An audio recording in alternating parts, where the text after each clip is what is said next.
The migrants protested the new law in front of the Israeli Knesset, chanting that they are not criminals, but refugees. The asylum seekers, who are mostly from Sudan and Eritrea, say Israel makes it difficult to obtain or renew their visas and rarely grants asylum. The government says they are infiltrators looking for work and wants them to leave. Adam Ahmed came from Darfur 5 years ago. I'm a refugee. I came from tough region. The genocide happens there. So I'm looking for protection, not for more fear, because I live in fear. The government says more than 50,000 Africans have entered Israel in the past 7 years. Prime Minister Benjamin Netanyahu said the influx had virtually stopped since the completion last year of a 5-meter-high fence along the border with Egypt. I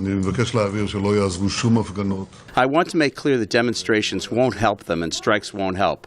Just as we managed to stop completely the illegal infiltration of our borders, so we are also determined to remove from here those who succeeded in entering before we close the border. Rights workers say the migrants take low-paying jobs that Israelis don't want.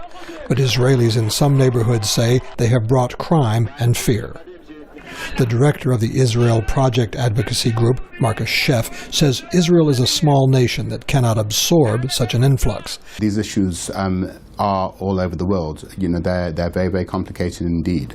And sorting out the difference between those people who, genuinely need political asylum and economic migrants or illegal economic immigrants is something which I think governments are struggling with. But he says the government should approach the problem humanely.